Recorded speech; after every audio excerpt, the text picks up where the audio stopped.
So, Hare Krishna and welcome everyone to this online Bhagavad Gita session. We meet every Sunday at 11 a.m. to discuss different topics which comes in Bhagavad Gita through various verses.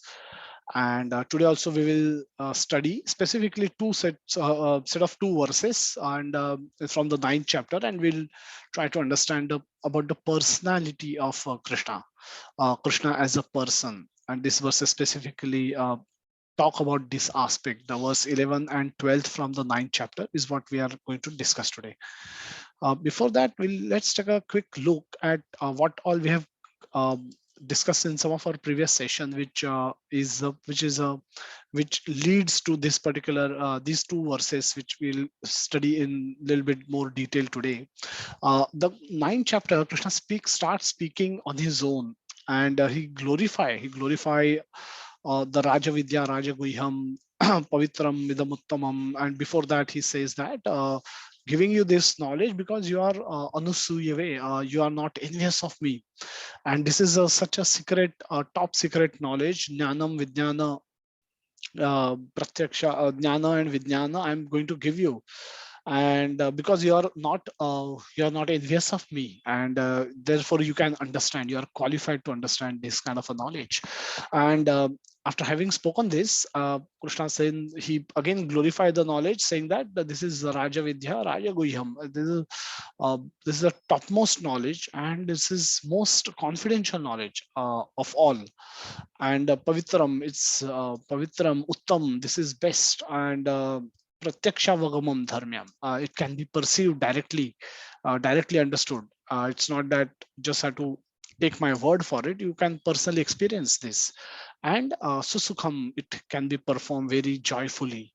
Kartum Avyayam. And then Krishna goes on to explain that uh, there is a prerequisite that you need to have in order to receive this knowledge and understand it, and then implement this knowledge, because any knowledge has to have utility.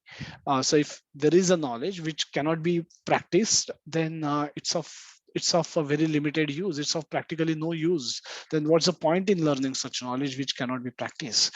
So if you wish to learn properly, you should have basic faith, some amount of basic faith. And we discuss um, that what is the role of faith in bhakti.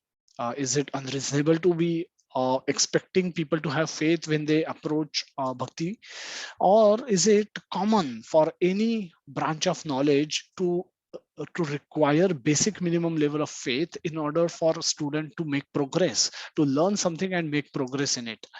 And so Krishna categorically says that uh, that if you don't have faith, ashraddhanam, and then uh, you will not get this knowledge. Aprapyamma nivartante mrityu samsara vartmani, aprapyamam.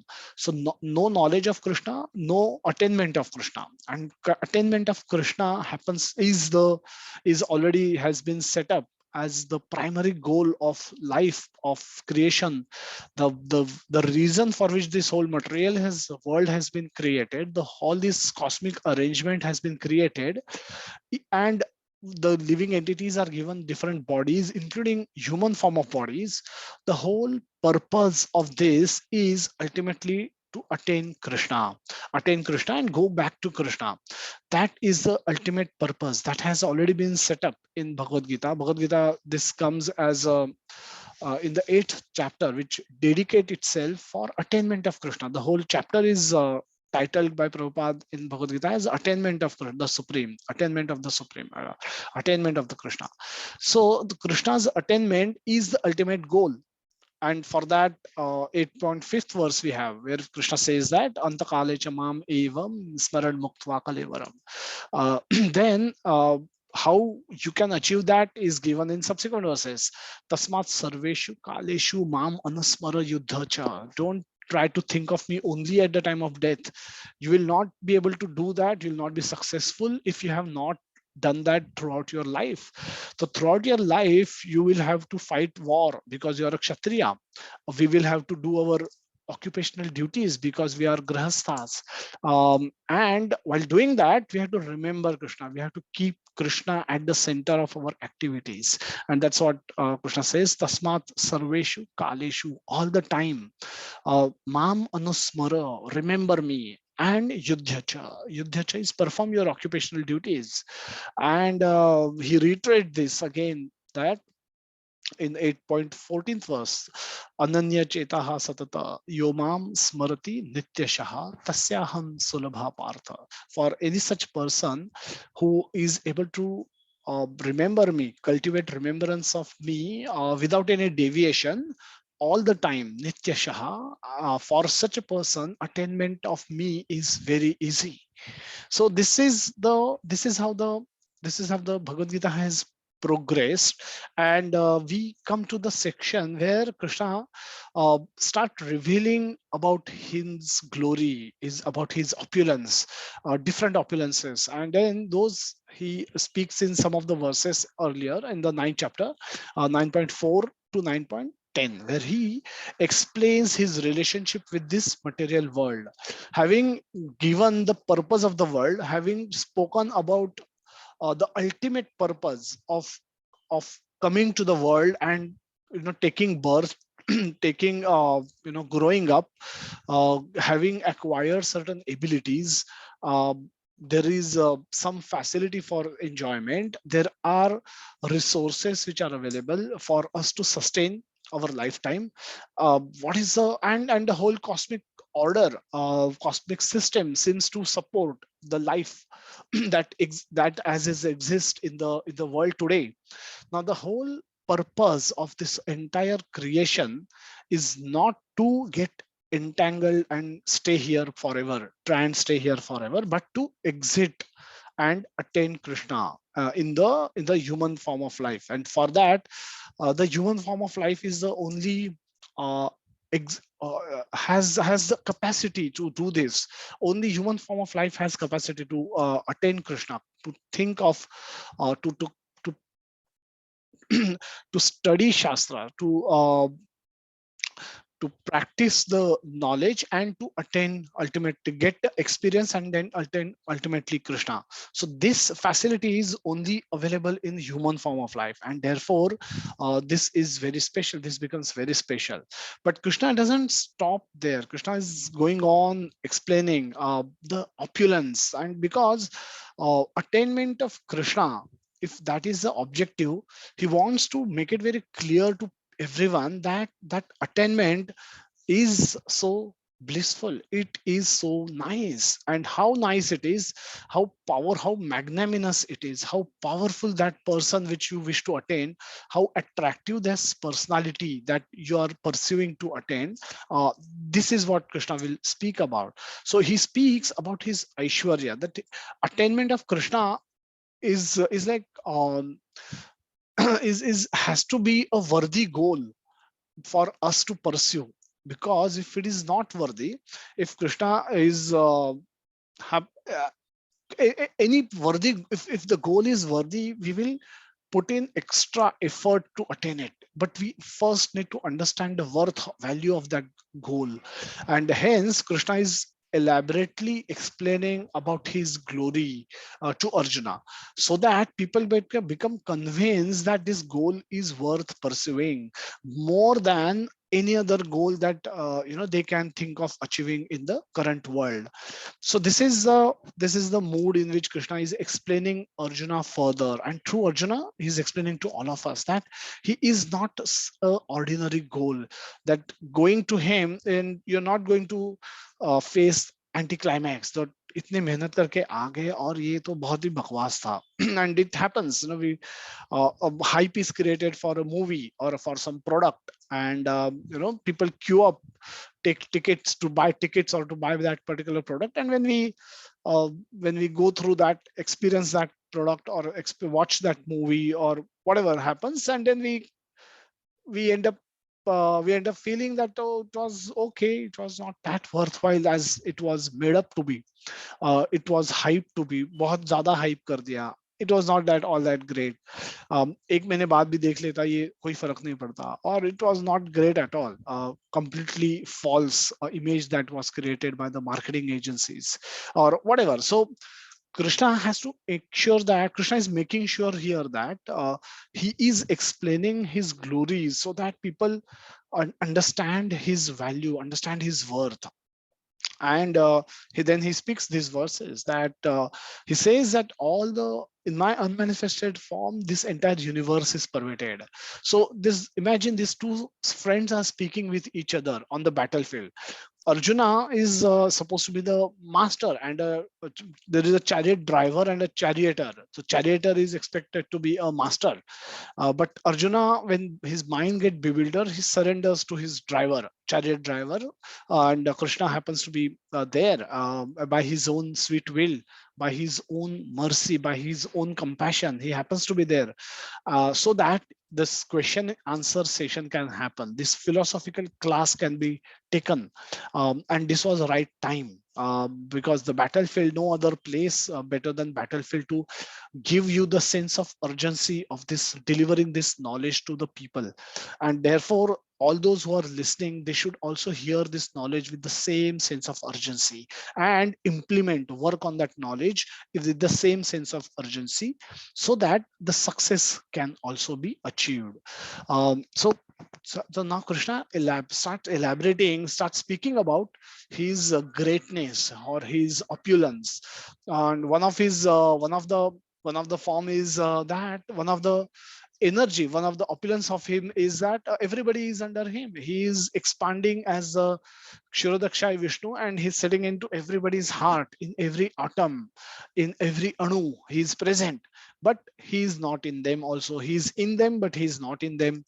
How can this be? अगर कोई यहाँ है, if I'm here, I'm not anywhere else. How this can be then understood by everyone? Then, so Krishna immediately in the next verse says, yet everything created does not rest in me. That nachamasthani bhutani. In first verse, Krishna, fourth verse, Krishna says that matsthani sarva bhutani. And fifth verse, he contradicts. He said, nachamasthani bhutani, pashyame yogam aishwaryam. This is my mystic opulence, that although everything is in me, I'm not, I'm the maintainer of all living entities. I'm everywhere, but I'm still not part of this manifestation. Though I'm the very source of it. So Sarva, if this was not enough, Krishna goes on further to say that the whole creation, the whole world is what this cosmic manifestation, the whole world, the planetary system, the universe, the 14 planets, everything. At the end of the millennium, all the manifestations will enter into, I'll annihilate everything. I will annihilate everything. He says this very clearly, that I will annihilate everything. And Prakritim yanti mamikam. And kalpakshay punastani kalpado vishrujamyaham, that I will create them again at the beginning of another millennium. By my potency, I will create them again. And it further goes on to say that whole cosmic manifestation, cosmic order is under me, and under my will, it is automatically manifested again and again, and under my will, it is annihilated again and again. So imagine two friends speaking, and one's friend, Arjuna didn't.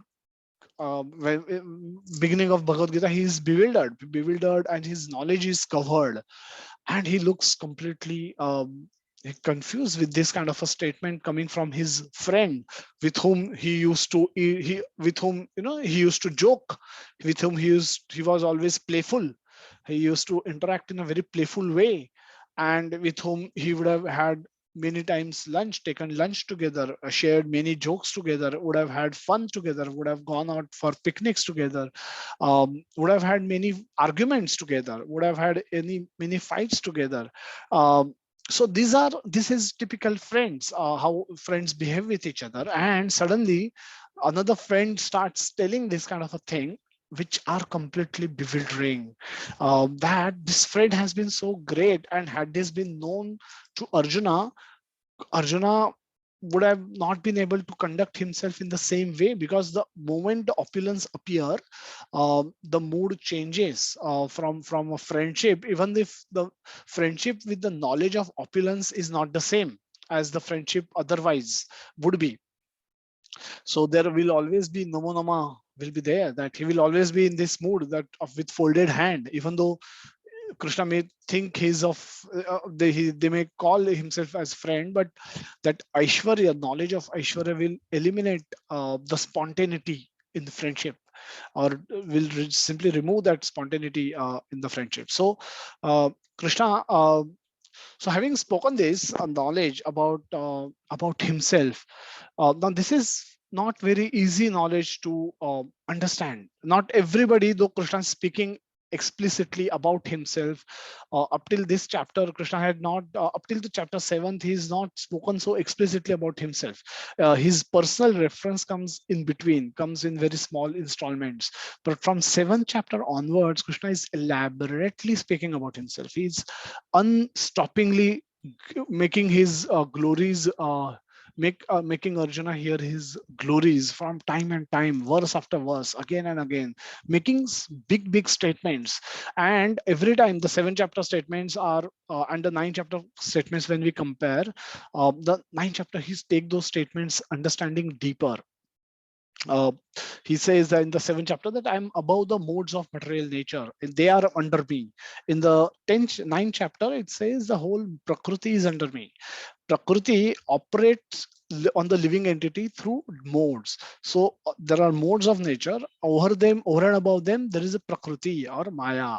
And Krishna says, Maya Dhyakshena Prakriti, Suyate Sa Charachara. So that whole Prakriti under which this whole cosmic manifestation operate is actually work under, she works under my supervision. She Maya Adhyakshena Prakriti. And so this kind of a knowledge, when it is spoken, not all the living entities, not forget living entities, all the human beings are also not able to get the same understanding and when they hear it. Why? Because uh, not everybody is Anusuya way. Not everybody is not non-envious of Krishna. Not everybody is devotee of Lord Krishna. So if you are envious of Krishna, if you wish to become small way Krishna, if you wish to become possess his opulence, one of his opulence in the to the fullest or possible extent, if you are desirous of possessing that opulence without Krishna's mercy, then this creates a competition. You see yourself as a competitor of Krishna, and hence you are not able to understand this knowledge in the same way. So now Krishna, those people who don't understand this and those who fully understand it, this becomes a spectrum. So on one hand, or at one end of the spectrum, you have people who are who deride Krishna, who ridicule Krishna. Ridicule is जो जो गलत समझते हैं और गलत uh, करना चाहते हैं कृष्णा के लिए. These people are there. So these are impersonalist, as we know, is or Mayavadi. And on the other hand of the extreme, there are pure devotees. So this next 4 verses, 11, 12, Krishna speaks about people who are on the on the wrong side of the spectrum, and on the 13, 14, Krishna speak about those who are on the extreme right of the of that spectrum, and in between will fall everybody else. So we'll look at these 2 verses and we'll try to understand what they mean. Avajananti ma mudha manushim tanumashritam param bhavam ajananto mamam bhuta maheshwara. Fools deride me when I descend in the human form. They do not know my transcendental nature as Supreme Lord of all that be. Very important words. Avajananti. So there's it comes in 3 stages. Jananti means the one who knows. Janne wala, jananti. Ajananti is the one who doesn't know. uh, so param bhavam ajananto. Ajananto is one who does not know. So ek jnani hai, ek the one who knows, the one who doesn't know. And avajananti is the third category Krishna brings in, which means that the one who knows wrongly, or one who knows, understands the meaning which is opposite to what is correct. So that's the avajananti. uh, and Krishna used very strong words for describing the fate or the future fortune of such people. If anybody happens to be like that, then what happens to them? Moghasha, mogha karmano, mogha jnana vichetasaha, rakshasim asuri, rakshasim asurim chaiva, prakrutim mohinim shritaha. So those who are thus bewildered are attracted by demoniac and atheistic views. In that deluded condition, their hopes for liberation, their creative activities, and their culture of knowledge are all defeated. So very strongly, Krishna is warning against these people that who are of this nature. So it's worthwhile today to understand deeply who Krishna is talking about, and what kind of these people are. Are we happen to be in that category by any chance, or do we know anybody who happens to be in this kind of a category? And how, what should be our course of action? Because once we know this, is there anything that we can do to bring them into right knowledge zone, or to at least protect ourselves from getting infected from this knowledge? So this is very strongly mentioned. Krishna very strongly mentions that anybody who has this kind of a view, they're in that deluded condition, their hope for liberation is defeated, their creative activities are defeated, their knowledge is also defeated. So overall they are defeated, they're doomed completely. And so it's important for ourselves to protect. We don't want, definitely, and the end of bhakti, practicing devotees, um, we we will be successful if we practice correctly, if we hear correctly, chant correctly, serve correctly. We will become successful. Even if we are, if we fall short in our commitment, we become uncommitted, remain uncommitted, still we will make progress, and none of those things whatever we have done are lost. That's what Krishna confirms in 2.39. नेहाभिक्रमनाशोस्ति प्रत्यवायो न विद्यते स्व अल्पम अपि अस्य धर्मस्य त्रायते महतो भयात. सो स्व अल्पम, छोटा सा भी अगर कुछ प्रोग्रेस किया है, एक क्लास भी अटेंड किया है, बाद में भूल गए और नहीं कर रहे क्लासेस अटेंड, एक बार चैंटिंग में आते हैं, रोज नहीं आ पाते हैं फॉर सम रीजन, और very could be genuine reason, but whatever could be our condition today, whatever could be our limitation today, but whatever practice we have done, we will benefit out of it, and we will start from that where we have left off. So definitely we don't want to be on the wrong side of things when the things end, and hence this is where this knowledge becomes very critical. So look at the purport, and then we look at this topic in a little bit more detail. So we next few slides we will see what Prabhupada has mentioned in the purport. So the Krishna, a supreme person, 9.11 purport. From the other explanation, the previous verses in this chapter, it is clear that the supreme personality of Godhead, although appearing like a human being, is not a common man. So Prabhupada is there's a clear reference, is that Manushim Tanum Ashritam. Manushim Tanum Ashritam. Manushim is human form. Human like a form, and Tanum Ashritam is the body. Ashritam is taken shelter. This Krishna says this, those I descend in the human form, those things that when I descend in the human form, a human like form, when I descend on the earth. So this Krishna is referring to his own appearance at this particular point of time, when he was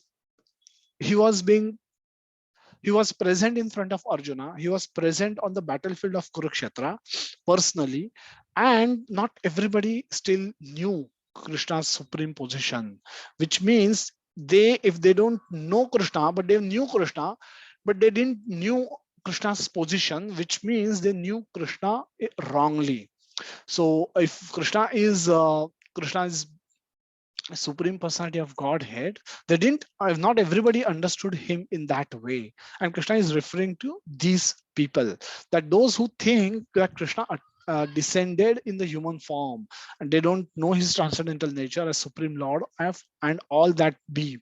Krishna is making this reference to them, that although appearing like a human being, is not a common man. The personality of Godhead who conducts the creation, the maintenance and annihilation of the complete cosmic manifestation cannot be a normal human being. No other person has so far claimed to have done this kind of a thing. Yet, so we can't create anything. We can, some engineers can create a building, but nobody, and people can collectively create city. A country can be manifested, can be created by drawing borders. However, nobody has claimed this kind of a thing, that I have I have created this whole planetary system or the whole universe. So Krishna claims it, and not only claims it, later he demonstrates it through his Vishwarup Darshan, universal form also. So he should not be considered as a common man, though he's appearing to be like one. And we compared it with the example of a prime minister visiting jail. Though he may appear in the jail, he may also come with the jailer. Jailer may go and receive him at the gate, and then he may move around in the jail, just like other jailers. One Nobody should think that prime minister is in jail, and which means jail is a common place between both of them, so they are also like prime ministers. Or prime minister is in jail, and you know um, they are also in jail, so maybe prime minister is like them. So prime minister remains free from everything, though he by his own sweet will he may want to appear in the jail. And we saw the the prime minister last week went to Kashi and he ate lunch with workers. Now that he may choose to do, nobody can force him to do. So there nobody should mistake him as another worker, or so that's his opulence, that's his glory, that he wished to do anything like this. However, you can't nobody can force him to do it, and nobody can stop him from doing it either. So that's his nature that he always maintains, no matter where he is. And therefore Krishna, when he was present on the battlefield of Kurukshetra, he did not lost his godliness. He manifested it whenever he wanted it, but he always possessed it. It was never a time There was never a time that when he became slightly less than supreme personality of Godhead. Right from the day he appeared in the in the jail, in front of Vasudev and Devki as a four-hand Vishnu, because they always worship Vishnu. And then at the request, he became a small baby and then went to a Gokul. And from there on, he performed all the beautiful, wonderful pastimes. And yet he was being mistaken as a normal human being, maybe with some more special qualities, but still a normal human being. So Prabhupada goes on to say that yet there are many foolish men who consider Krishna to be merely a powerful man, nothing more. So this is a problem, and Krishna has clearly stated what is the fate, what is the future of such people who consider him like this. It's not very glorious, and hence we need to warn, we need to guard ourselves to become anything like this. Actually, he is the original supreme personality as confirmed in Brahma Samhita. Um, that is the famous verse, the Ishvara Paramah Krishna Satchid Ananda Vigraha Anadir Adir Govindaha Sarva Karana Karanam. He is the cause of every cause. So if we may be drinking a glass of milk in the morning, and that glass of milk comes from cow eats grass, and grass is grown where because of rains happen because of sun, because sun, you need sun to evaporate, um, the water, sea water, and form cloud. So the sun is the source of the rain. Rain is the source of grain and grass. Grass is the source that cow consumes, and cow gives milk that we consume. So sun, Krishna says in 7th chapter that he is the light of sun and moon. He is the light in sun and moon. So he is the source of sun. Sun is like his eyes. Sun and moon are his eyes. And so Krishna is the reason for the glass of milk that we drink every day morning. He is the ultimate cause. But he does not have any cause. Why Krishna? Why Krishna created sun? And that's because he's wanted to create sun. That why create Krishna creates cosmic manifestation where all the living entities can take birth, because he wanted to create, because they wanted, but it was his own sweet will using which he manifests everything. And at the end of the millennium, he unmanifests everything. He takes everything back. Everybody is then forced to go back into the body of Mahavishnu. And at the beginning of next millennium, he again manifests them. Again, everybody helplessly come out, and they start from where they left off in the previous millennium, in the previous body. And everything gets created. We saw that in the last session as well. So this is the Lord Govinda, the cause of all causes. Prabhupada goes on to further elaborate that his body is called here Manusham because he's acting just like a man, a friend of Arjuna, a politician involved in the battle of Kurukshetra. In so many ways, he's acting just like an ordinary man, but actually his body is Sachid Ananda Vigraha, eternal bliss, knowledge, and absolute. So his knowledge, his body is spiritual, though he may manifest his omnipotence, omniscient, and omnipresence whenever he desires to. But he is always God. He is always God, even when Putana tried to kill him. He was God when mother bound him with the mortar. And there, in the bound condition, he could deliver, he could liberate the sons of Kuvera. Because sometimes, so while crying, he was acting like a child, but suddenly he could manifest his omnipotence, omniscience, and omnipresence, and he can remember words of Narad Muni, and then he went ahead and liberated those two sons of Kuvera. So everything could be available with him simultaneously. He may choose to demonstrate some things some time, and some things he may not choose to demonstrate some aspects of his personality some other time, but he always possesses them in full. He never becomes short of them in his body because he's not limited his body. So this is a point that Prabhupada made through this particular section of his purport. In so many ways, we looked at that. So, Sachid Ananda Rupaya Krishnaya, I offer my obeisances into Supreme Personality of Godhead Krishna, who is eternal blissful form of knowledge.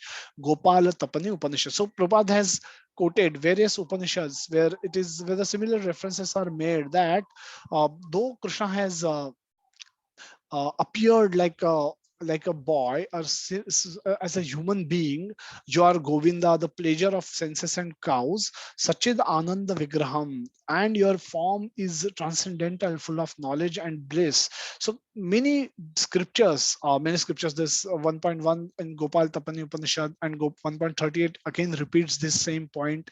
So Prabhupada is reiterating in this purport that at multiple places this reference is made that Krishna's though appeared. Now, this is a scriptural point of view. Prabhupada is explaining that Krishna has said that, and everybody has said that Krishna's body is transcendental. He is always God. He's always complete God. Is never, though he was a child, though he was playing, performing Ras Leela with gopis, though he was playing with his friends, he was dancing on Kalya, he was always God. Or he was speaking in front of Arjuna, Bhagavad Gita in front of Arjuna, he was always God. The foolish consider Krishna and as an ordinary human being because they do not know confidential activities of Supreme Lord and his different energies. So this again, Brahma Sammohan Lila.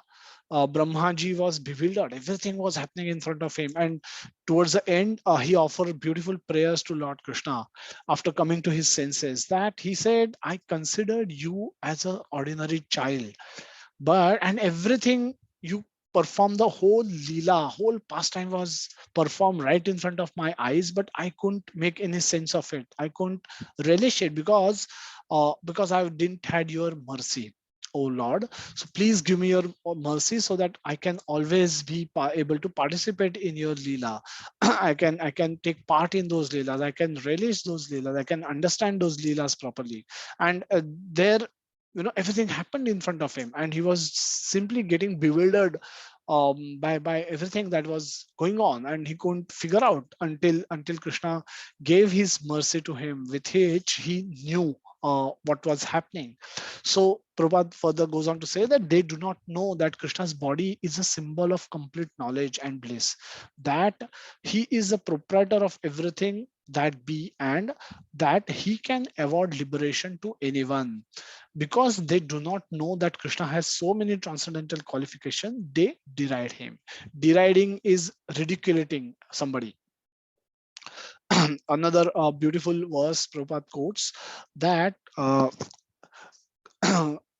this comes from Bhagavatam 1.1.20. Kartana kila karmani saha ramena keshavaha ati martyani bhagavana gudha kapata manushaha.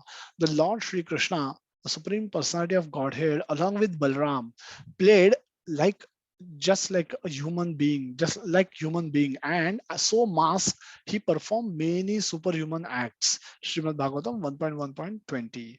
So the Lord's appearance as man bewilders the foolish. No human being could perform the wonderful act that Krishna performed while he was present on this earth.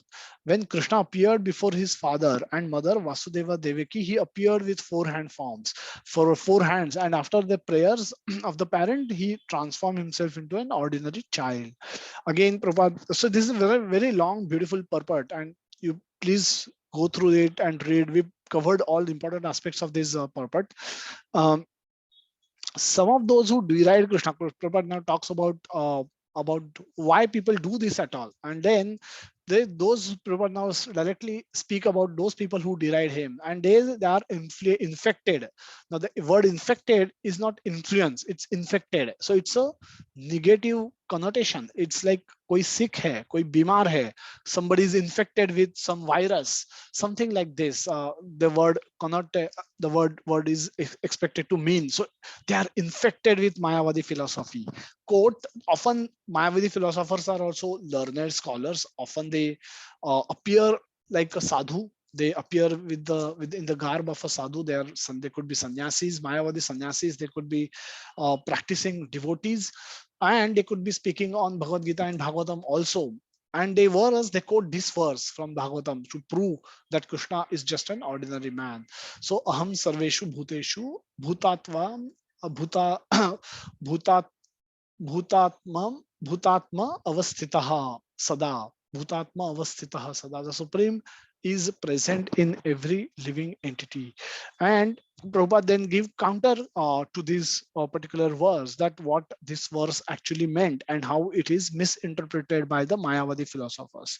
So we should better take note of this particular verse from Vaishnava Acharyas like Jiva Goswami and Vishwanatha Chakravarti Thakura, instead of following the interpretation of unauthorized persons who deride Krishna, who are envious of Krishna, basically. So Jiva Goswami's commentary is given. He comments on this verse, says that Krishna in his plenary expansion as Paramatma is situated in the moving and the non-moving entities as the super soul. So any neophyte devotee who simply give his attention to the Archa Murti or form of the Supreme Lord in the temple and does not respect other living entities is uselessly worshipping the form of Lord in the temples. So Jiva Goswami again makes a very critical point, that anybody who this is a Kanishta Adhikari. So there are three kind of devotees of Lord, and neophyte is the lowest stage. So this is Kanishta Adhikari, Madhyama Adhikari, and Uttama Adhikari. So Adhikari is the, even within devotees there are categories, and so this is a neophyte devotee or a new devotee who by mistake consider only Supreme Lord as important, and that he ignores the devotee. But here, when Krishna speaks this kind of a verse, he is also reminding everyone that he is not limited just to a deity. He's just present in the heart of devotees. He's the present in heart of everyone, and hence, if we should look at everybody in that mood, that he is also, he is Krishna. He is also Krishna is present there in his heart as well. So one should not be ignorant of the devotees of the Lord while visiting temple. So a lot of people have this conception that I and my Lord, I don't care about anybody else. Now, here Jiva Goswami is saying that this is not a right conception. One, because primarily because you and me and my Lord, and I'll ignore everybody. This is not right method of devotion. This is not, ye bhakti mein, this is not conducive for bhakti in a committed and long term way. You may simply fall out after some time. So you need devotee association, and then the Prabhupada goes on to explain that what is this point. The neophyte devotee gives more attention to the deity in the temple than to the other devotees. So Vishwanatha Chakravarti Thakura warns that this sort of mentality should be corrected. This is not a right mentality. A devotee should see that because Krishna is present in everyone's heart as Paramatma, every body is the embodiment of the temple of the Supreme Lord. So again, beautifully explained that every human body is temple of Supreme Lord, because Supreme Lord is present there as Paramatma. So as one offer respect to the temple of the Lord, he should similarly of properly respect each and every body in which Paramatma dwells. And everyone should therefore be given proper respect and should not be neglected. And who else better than the devotees who are constantly engaged in devotional service? So therefore, whenever we see senior devotees, we touch their feet, we bow down, we just pose our dandavat. Considering of course the time, place and circumstance, but the respect has to be offered, because of their direct intimately serving Lord, they're direct connected with the Lord, and hence devotees are equally important. They will give you God, they will give you Krishna, they can directly take you to Krishna. Another beautiful verse which we will see, and then we will go further deeper into our discussion. This is comes from the 12th verse, 9.12 purport. Again, a very very strongly, Prabhupada is quoting this verse and give very strong interpretation that yo veti bhautikam deham krishnaya paramatmanah sa sa sarva sa sarva sa sarvasmada bahishkarya shruta smrata vidhanaha mukham tasyavalokapi sachalam snanam acharet sachalam snanam acharet. Lot of, it's very simplistic meaning. In a very simplistic way, Prabhupada is explaining how, what should we do if we come across any such person who is infected with this kind of a knowledge, or his knowledge is wrong to this extent, that one who considers the body of Krishna to be material should be driven out from all rituals and activities of the Shruti and the Smriti. And if one by chance see his face, one should at once take bath in Ganges to rid himself of the infection. Now, again, this is extremely strongly condemned, that this kind of a mentality that people possess.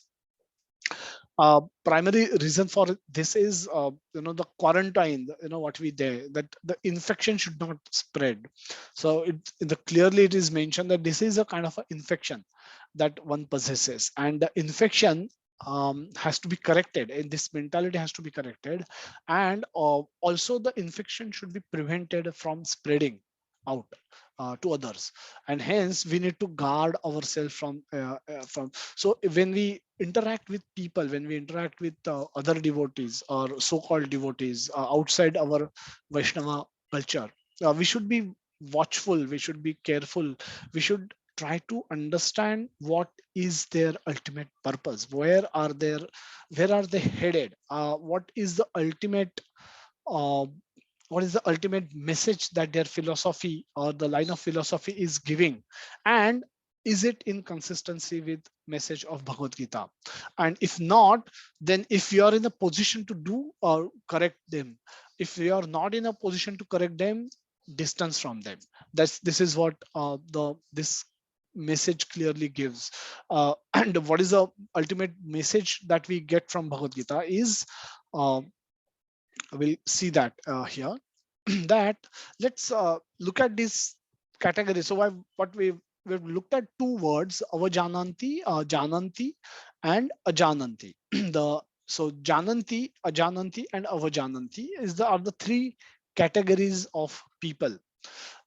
These three categories are based on their level of knowledge and what they are practicing, and we will see through some examples of as to what happens to them, who those people could be. So jananti are the one who knows Krishna in tattva. So 4.9 confirms that anybody who knows Krishna in tattva, taktya dehi punarjanma naiti sa soeti naiti soeti Arjuna, that he does not have to take birth again, O Arjuna, and he can attain Krishna's supreme nature. And so just by knowing Krishna's birth and Krishna's activity, we need not take birth again. But it is not so simple, because then we so know that we have to remember Krishna while performing our duties. We have to align our life around Krishna. So that's how we live Krishna conscious, in a Krishna conscious way. We have to chant, we have to hear, we have to serve Krishna, and we have to do it in association of devotees, so that we are always thinking of Krishna during our lifetime, and also able to think about Krishna at the end of our lifetime. This is the Krishna consciousness process that Prabhupada has given to all of us, and this is what those who know Krishna perform. So the Krishna's body is Satchit Ananda Vigraha, and he is not limited by form, like in case of humans. So humans are limited by form. Krishna is not limited by form. Next category is Ajanati, Ajananti or Ajanati, the one who does not know. Now, he could be a very ignorant person. In the human form also, there are so many people who has no knowledge of Krishna, who knows nothing about God, who has never had time to inquire about God, who are just worried of arranging for their meal, one meal after another meal, and arranging for their enjoyments, who has not developed the consciousness to think and worry about God. And they So these are the people ajanati. So the Western world, when Prabhupada went to West in 1965, 66, 67, they were completely oblivious. The community with whom he started preaching, they didn't knew anything about Krishna. They knew nothing about Krishna, and so they. Though they had a bad culture, culturally they were very degraded, or they were following. They were completely uncultured in their spiritual practice, but they were ajanati. So when they were given correct knowledge about Krishna, they accepted it. But whereas come to the avajanati, are the one who know Krishna wrongly, whose knowledge is wrong, or knowledge is opposite to what is right.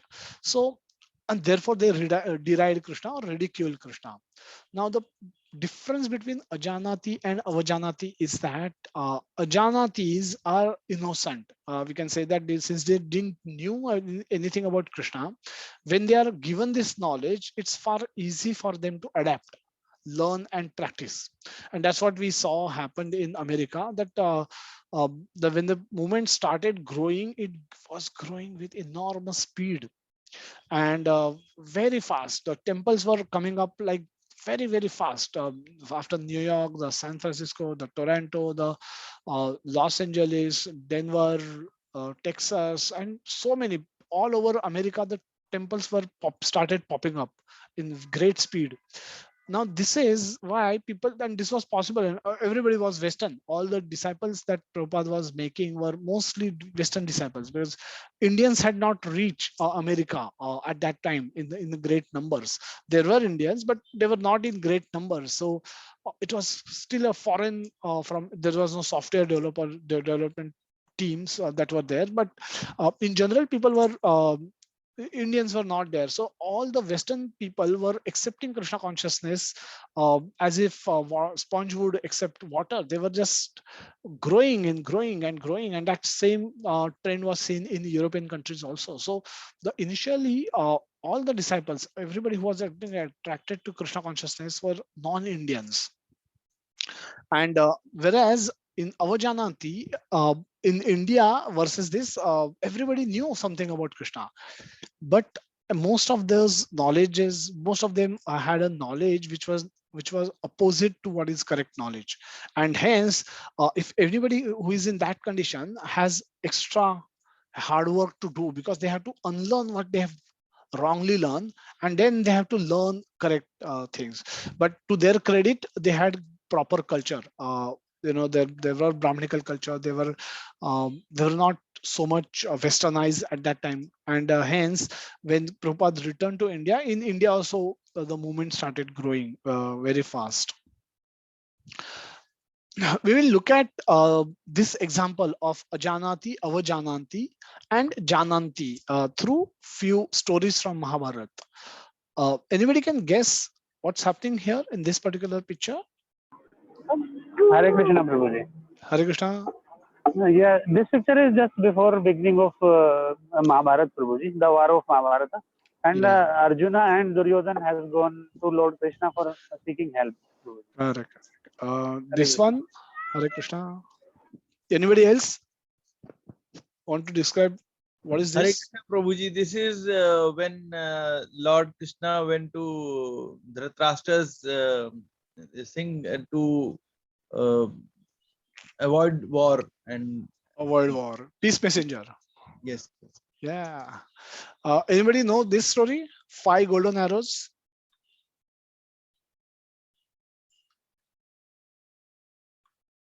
Okay, we'll talk about that. This picture reminds anybody of something? Yes, Prabhuji, Hare Krishna. Uh, So these were the arrows in the quiver of Bhishma, and Okay. he kept it for when Duryodhana chastised him for being favorable to Pandavas. Yes. No, this He picture. Yeah, chastised. that is a previous picture. We'll come to Okay, that. Prabhuji. So this one is. Yeah, This one is. this one was when Bhishma Hare Dev Krishna actually Prabhuji. annihilated the. Hare Krishna. Hare Krishna Prabhu. Ha, Chetan Prabhu. Yes.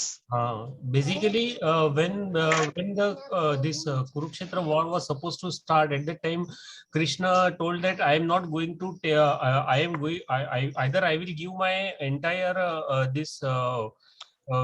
Sena to anyone, or another side I will be there. So Krishna becomes at Pandava's side, and at that time he told that I will not be taking out any of the this one Shastra. I will not lift out. Okay. But when Bhishma was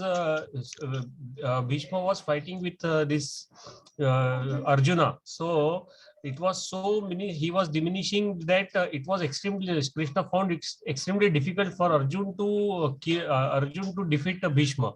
So then, in the anger, he took this wheel of the chariot and ran towards Attack. Bhishma to kill him, to attack him. Okay. And Okay. then Thank you, Roger. Yeah. Yeah. So let's look at these in a little bit more detail. We're still looking at the Ajananti and Avajananti, and the example for this we have picked up is that of Duryodhan. So Duryodhan always considered Krishna as just another human being.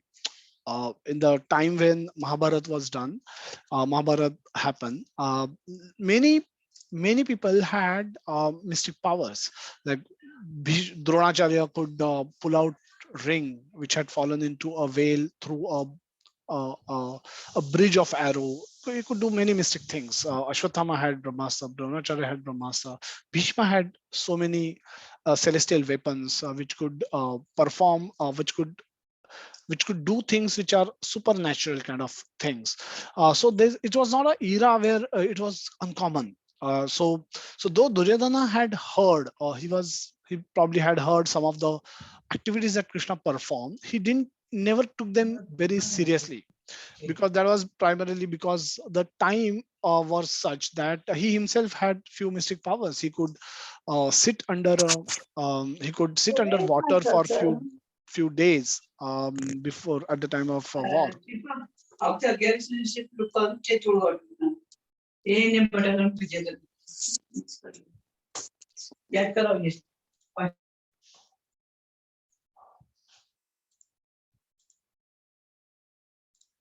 Okay, so hence Krishna, he never took Krishna seriously. So when they went to so there was a Udyog Parva of Mahabharat, when both sides were engaged, when the war was becoming unavoidable, inevitable, both sides got engaged in pursuing different kings to come to their side. And they both wanted to grow their armies, because if war were to take place, they need proper armies, they need proper support, and hence both the sides, the Kauravas and Pandavas, were speaking with different kings, and they were converting them or taking them to come to their sides. So in that attempt, Krishna was approached both by Duryodhan and Arjun at the same time. And Duryodhan was sitting there. He went and he sat next to his head, where Krishna was sleeping on the bed. And Arjuna came and happily sat. He came later and sat at his feet. Krishna opened his eyes, he saw Arjuna first, and then he said, "Hi, Hare Arjuna, have you come? Oh, what is your proposal? Why have you come?" And he started speaking with him. Duryodhana objected to that, saying that he came first, and so he should be asked, given a chance to speak first. So Krishna didn't allow that to happen. He said, "No, Arjuna is anyway your younger brother. So between the two, you should allow Arjuna to speak first. And though I saw him first, so I recognized him first. I never took notice of you. But if you don't mind, please allow Arjuna to speak first, and then you say whatever you have to say." So, and then Duryodhana reluctantly agrees, and then Arjuna says that war is going to happen, and we will be happy if you could come on our side. And then Krishna elaborates, as Chaitanya Prabhu and many others said, that I will not, since both of you are my relative, I'm related to both of you, I do not intend to fight in this war. I will not fight in this war. I will not pick up any weapon.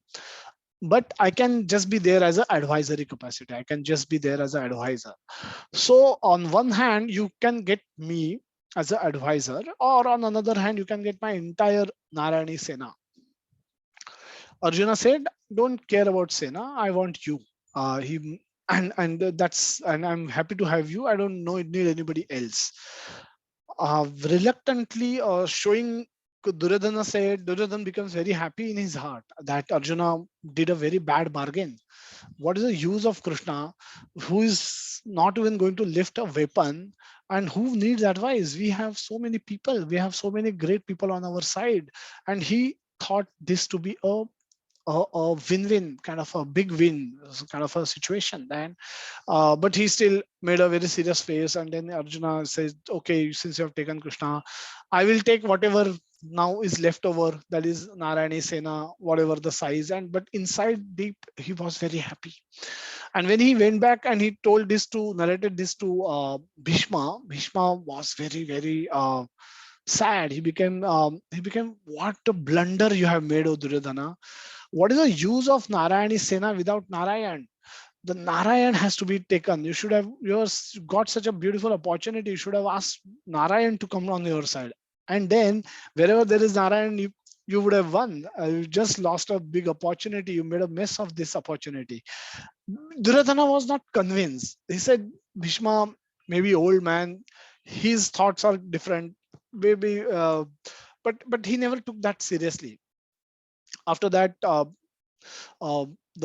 Virat when the Virat war happened, and then where Krishna had defeated, Arjuna had single-handedly defeated all the Kuru Yuddhas, and then the peace proposal, they thought of sending somebody for a peace proposal, and again messenger went and came back, that become unsuccessful. Then Krishna finally comes, and then when they knew that Krishna is going to come, now again Krishna, they're not considering Krishna as a special human being, or even God. They have no knowledge of him as a God, though some people had that. The Bhishma Dev always had it, Drona always had it, Vidura knew it, and so they started talking. Duryodhana and Dhritarashtra started discussing with their assembly, that how should we deal with this now, when Krishna is going to come, what should we do, what should be our strategy. And so one proposal Duryodhan gave is that we should arrest Krishna. Once he comes here, we should simply arrest him. So Arjuna is happy because they think Krishna is going to help them win war. But if we arrest Krishna, it may so happen that Pandava may not desire, may lose their desire only to fight the war, and that way, the war itself will get avoided. On the other hand, Dhritarashtra suggested that we will give him a grand reception that is given to a god, or like Indradev were to come to our palace, how we would receive him. We should give him that kind of a grand reception, and obviously, when this kind of a reception, one will become subdued. Uh, one will not be able to say things which we otherwise would have said in such a blunt manner. Maybe we will be able to convert him, to bring him to our side, kind of by allure him to our side somehow, so that once he get obligated, once he get bewildered by the opulence that we will demonstrate to him, that way we will just he will hopefully, then we will slowly take him on our side. Duryodhana agrees to this also. That he said, if this doesn't work, in the mind he's thinking, if this does not work, I will work out that. Anyway, then this is Duryodhana's position. And Duryodhana is thinking. So Duryodhana is thinking of Krishna as just another human being among themselves, because though he has heard of Krishna's glories.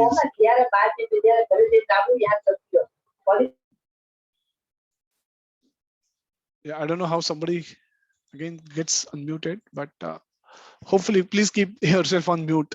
So Duryodhana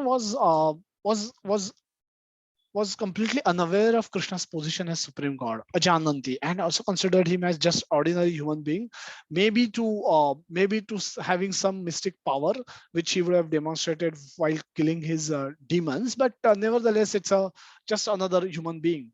So this is a problem that sometimes atheists could have, or Mayavadis could have, that they may consider a list of top 10 tennis players in the world. There are ranking of tennis player, or any teams that get published, and those are from 1 to 10. So these are top 10 tennis player in the whole world. Now, the number one player could be a number one player for this point of time or this moment. However, the number 2, number 3, number 10, even number 11, number 20 can think that if they perform well, they can become number one, or they can defeat this number one. And if they do that consistently, eventually they can become number one. So the number one, though is there as of now, at this point of time, is not a permanent number. Similarly, if Krishna is considered just like another human being, just like amongst us, then whatever he possesses, if I can work hard, I can also possess those things. Then that does not make Krishna any greater than me. I just don't know what he done, but if I can figure out, I can also possess what he has. So that way his divinity is completely overlooked, and that was the fault of Duryodhana, and that's the fault exactly what Mayavadis do. For them, they have Brahmavadis and Mayavadis, and Mayavadis are offensive to Krishna, because they say that the unborn within Krishna is the ultimate goal, and that gets defeated because that's a wrong notion. Then they said you can worship Krishna. They also sometimes practice worship. They also sometimes do deity worship, but for them deity worship is a mean to go to beyond deity. They ultimately they all desire to go beyond deity worship, and then the beyond the form is the unborn, where there is a Brahman, and that Brahman is which is the ultimate absolute truth that has to be pursued as on their path of bhakti. Now the problem with this theory is that the absolute truth or param satya, if that is considered to be Brahman, which is all pervasive nature of the super soul, the supreme soul, Krishna's all pervasiveness. Krishna says, I am everywhere. But that is just part of his energy. That is the lowest possible realization of supreme personality of Godhead. Why lowest? Because this does not even has the Paramatma realization is a higher realization, and Bhagavan realization is the highest realization, where you look at Krishna as a person, as a loving entity. So when you want to love God, there has to be a subject of love and object of love. A subject is you wish to love, so you have to be separate than the object that you wish to love, and that object has to be a object. He has to be a lovable figure, he has to be a lovable person, and Krishna is that lovable person. And therefore devotees speak very strongly against those who consider their absolute truth to be formless. But they say because they have no knowledge of Krishna's form, because scriptural their scriptural understanding is limited, has stayed limited at the Brahman level of realization. They need to progress further to see Paramatma in their heart, and later see Paramatma face to face, as when they see Krishna face to face in form of a Archavigraha deity or Krishna in the spiritual world. And because this is this is there because this is now, one of the another defeating argument to the Mayavadi philosopher is the innate longing for in our heart for love and being loved. All of us as soul have this uh, innate nature. We have a nature to love others and being loved. We want to be loved and we wish to love others.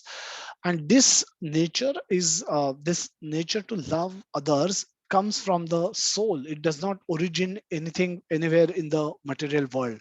And this longing for love comes from our spiritual nature, and that is directed, when it is directed towards Krishna, we experience fulfillment in our endeavor to love. When it is directed in the material world, we yahi samsparsha jab hoga dukha yonaya evate.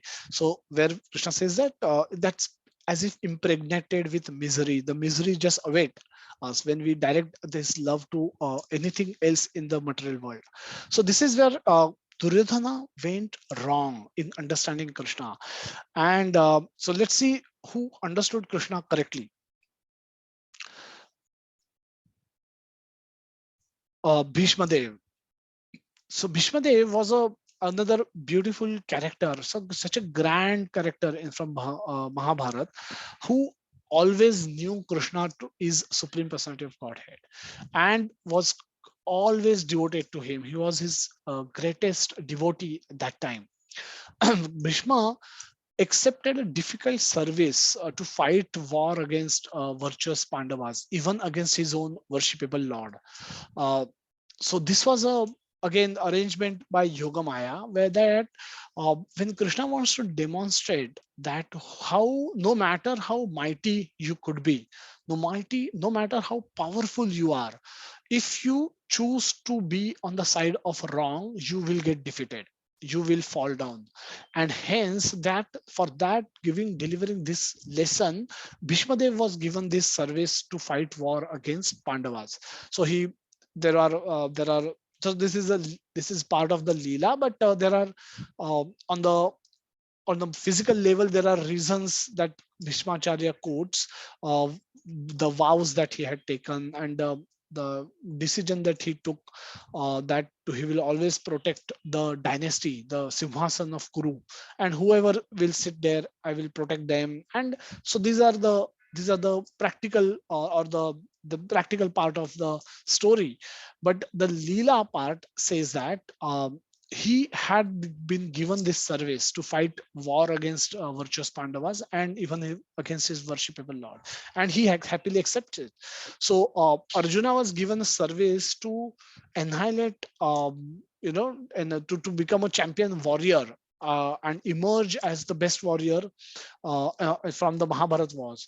And Bhishma was given a service. So what we understand is that the service may always not be pleasant that we may get. The service given to us may not be always pleasing to us. However, any service given to us need to be performed with equal commitment, with equal joy, because that if that is what is been given by Krishna, that is what will please Krishna. And our objective of our life is to please Krishna. And if performing this service, if Krishna were to get pleased, and he did get pleased, which we will see sooner, then that is a success. And that was a success of Bhishma's life. And hence Bhishma happily accepted this difficult service to fight war against his own god. Bhishma, so during the war, Duryodhan was very angry with Bhishma, that Bhishma, you're not fighting with the same vigor, the same strength that you always had, because you have a soft corner for Pandavas. You do not wish to kill them. And Bhishma was trying to tell him that how Pandavas are protected by Krishna. So no matter what I will do, they will always be protected. And he was not ready to listen. And then he was losing his warriors one after another, and then he was in a devastated stage. He goes to Bhishma, and then Bhishma accept Krishna's challenge. They said, you're saying that I'm being extra soft to Pandavas, but let us see this. So he invested all his potency, all his powers in 5 arrows. And then he says, sit in meditation, and he manifests these 5 arrows. And then he says that these 5 golden arrows I will use to kill all the 5 Pandavas in tomorrow's war. And now this was happening in a secret meeting between Bhishma and Duryodhana. And nobody had any clue of this meeting taking place.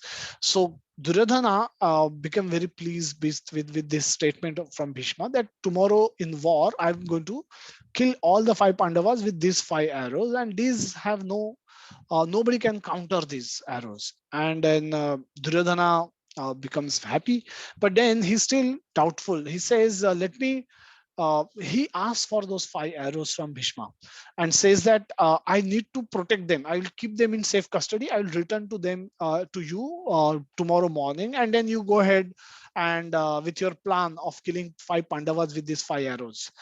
And Duryodhana take Bhishma, hand over those 5 arrows to him, and Duryodhana leaves for his own tent. Now he knew for certain that nobody else neither in their army nor on the side of Pandavas know that something like this has happened. On the other hand, Bhishma accepted this vow, knowing fully that Krishna will somehow protect. Anyhow, Krishna is going to protect Pandavas. So now it is time for me to watch Leela, because Krishna will have to do something special to protect Pandavas from this vow. I have taken a vow, and I will do what I have to do, but I want to see what Krishna is going to do to protect Pandavas. And Bhishma was very eager to see. Now this is a mood of a pure devotee, that he, despite of what he doing, his faith on Lord never gets shaken even slightest way. He was not thinking that ye to maine kar diya. He knew that Krishna will anyhow is going to protect Pandava. Now, but how is what he didn't know, and he was very eager, very eagerly waiting that how Krishna is now going to. Let me see how is Krishna going to protect his dear devotees. With this, now Krishna Krishna is in heart of Bhishma and he's in heart of Duryodhana. So Krishna knew what happened. So Krishna asked Arjuna to go and go to Duryodhana's tent camp and ask for these 5 arrows from him. Now there was a incident which happened in past where Duryodhana was actually arrested by a few Gandharvas. He had a fight with Gandharvas and he got defeated and he was arrested. And Arjuna went and he rescued Duryodhana.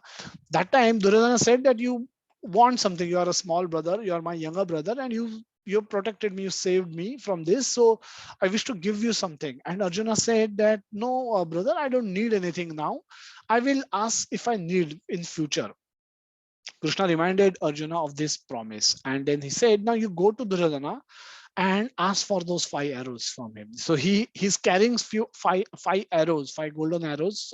He's taken them from Bhishma. So you go to him and ask for those 5 arrows, and he will give you. Arjuna goes to Duryodhana camp the same night, and Duryodhana is surprised to see Arjuna there. But as a Kshatriya and as a Kuru prince, he had etiquette. So he welcomes Arjuna, and then he asked him how is he, and everything. He started talking normally, and then Arjuna, he asked for the reason why he has come, and then Arjuna says that, oh Duryodhana, you have 5 special arrows that you have got from Bhishma. I want those 5 arrows. You told me you will give me some boon, or you wanted to give me something earlier when so and so incident took place, and I didn't ask for it then, but which I am asking it now. So please give me those 5 arrows. Now Duryodhana is shattered.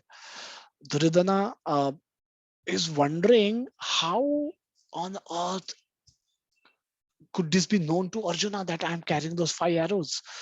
And what is the significance of those 5 arrows? Nobody knew it. And nobody could have ever know this. So he reluctantly give those 5 arrows. And that's his, by the nature of Kshatriya is expected to keep his word. And he did that. He handed over those 5 arrows, but he asked saying that, how did you came to know? Who told you that I'm having these 5 arrows? And Arjuna just smiles and say, Krishna told him. And then that time, Duryodhana is struck with wonder that how could Krishna have known this? There is no other way that Krishna could know this. So is Krishna God? Is Krishna really the supreme God? That he know, because he has to be omniscient, he has to know everything. Then is he really God that he know this? And but again, this knowledge came to him as a flash and went as a flash. The next day morning, he was normal Duryodhana. So Bhishma smiled, and he knew this what happened. The next day morning, the Duryodhana comes to Bhishma, and then Bhishma says, "You give me those 5 arrows. The war is going to start for the day." And then Duryodhana narrates this whole incident to Bhishma, and then he smiles, saying, "Oh, I knew how Lord will protect, and this is how Lord has protected Pandavas." And then, but nevertheless, Bhishma says, nevertheless, he says, I will still fight hard and I'll not let my vow go down. And so he says, I will either kill Arjuna or I'll force Krishna to break his vow. Krishna has taken a vow that he will not lift weapon. So I'm going to force Krishna to now break his vow. So let me see another pastime of Krishna. Let me see another Leela of Krishna, my Lord. And then that day, Bhishma creates havoc on the battlefield, fully knowing that Krishna is now has to do something special to protect Arjuna. And he's extremely uncheckable. He's extremely ferociously fighting everywhere. And Arjuna is fighting with Arjuna, and his arrows are hitting Arjuna. His arrows are hitting Krishna. The blood is coming out of it. His armor is shattered, and Arjuna's armor is getting shattered. And seeing Arjuna in a very helpless condition, Arjuna is not able to fight with the same way that he's not able to match Bhishma in his skill and in his ability. And Arjuna, though he was trying his best, he was falling short of skills. And that with that vigor, Bhishma was fighting. And so So this was the time when Krishna decided to give up his promise and lift a weapon to protect Arjuna. So Krishna saw, and then he becomes angry, and then he see Arjuna not being able to fight, or not being able to fight with full vigor and full strength and full, not able to vent out himself completely at Bhishma Dev, being soft to him. He gets up and stand up on the chariot, and then he's with anger, with very angry mood, he look around, and he see a wheel of a broken chariot, and then he goes there and he lifts the wheel and then charge towards Bhishma, attacking him. And Bhishma Dev becomes extremely delighted to see this vision of Lord. And he drops his weapon. He drops his weapon, and he fully, with all consciousness, he's looking at Lord as he's charging towards him. And then the Arjuna gets down immediately from the chariot and hold his leg and stops him, pleads to him that stop, don't break your vow. I will fight with the Bhishma properly. Don't break your vow. And then, despite of that, and then Krishna finally charges and drags Arjuna on the ground as he charges towards Bhishma. And then, but so this is where Krishna, this is what Krishna did to protect his dear devotee Arjuna, and also to keep word of Bhishma Dev. And for this he gave up his own promise. He said, to the hell with my promise. Name bhakta pranashyati. Arjuna pratijanehi name bhakta pranashyati. My devotee should not perish, and my devotee is so special, Bhishma Dev. He should not perish. His word should not go down. So for that, if I had to break my promise, so be it. And then he breaks his promise. The will is Lord's weapon. He could have summoned the chakra. He could actually have summoned the actual chakra, but he chose to lift the veil and physically go and try and attack Bhishma Dev. And then this event, this picture, this image went down in the history of the world as another Leela, where Lord was seen breaking his own vow for glorifying his devotee. So, so we saw that. So Krishna, Duryodhana was trying to, right from the stage where Duryodhana, how Duryodhana was considering Krishna as an ordinary person and trying to deal with him in that way, and how Bhishma Dev was considering Krishna as a supreme person and still trying to deal with him in the normal inimical way, because they were on the enemy camp. And so he didn't. So he was, when Bhishma was shooting arrow, he was not shooting softer arrows. He was fighting in the mood of chivalry, and he was devoted to Krishna in that mood. So he expected Krishna to pick up weapon at some stage, and he wanted to instigate Krishna to be able to do that. And that we see from this pastime of where Bhishma Dev, while leaving body, is remembering this intimate pastime that happened in the middle of battlefield. That he is how. So in these verses, in this Bhagavatam chapter, his body attracts everyone in the three planetary verses, the 34th verse. So on the battlefield where Sri Krishna attended Arjuna out of friendship, the flowing hairs of Lord Krishna turn ashen due to the dust raised by the hoods of the horses. And because of his labor, bead of sweat and wetted his face. All these decorations intensified by the wounds dealt by my sharp arrows were enjoyed by him. Let my mind thus go unto Sri Krishna. The 37th verse, of fulfilling my vow and sacrificing his own promise, he got down from the chariot, took up its wheel, and ran towards me hurriedly, just as a lion goes to kill an elephant. He even dropped his outer garment on the way. So he's describing Krishna's beauty. He's saying, this is so beautiful. 38th verse, further he says that he, Lord Krishna, the personality of Godhead who awards salvation, be my ultimate destination. On the battlefield, he charged me as if angry because of the wound dealt by my sharp arrows. His shield was shattered and his body was smeared with blood due to the wounds. So this is all he's recalling. He's remembering all this at the time of giving up his body, and he's saying he's remembering all this as if gopis would remember Krishna, as if its face is decorated for Ras Leela. In that same mood, Bhishma is remembering appearance of Krishna, and he's saying as if he's charging the way he was charging, and that was the picture that he's going to remember at the time of giving up his body. And by his mercy, Krishna personally came in front of Bhishma and looking at him, fixing his mind and his entire consciousness of on him, he left his body. That was so. Prabhupada concludes on the 11th verse that although the personalist and impersonalist will fight with one another perpetually. Why they have to fight? Because there are statements in Shastra which indicates that supreme, the absolute truth could be uh, the the impersonal nature of the absolute truth, that is the Paramatma, the energies, where he is the all pervasive nature. And then there are so many verses of in Shastras, in Gita, which demonstrate, which categorically state that the absolute truth is person.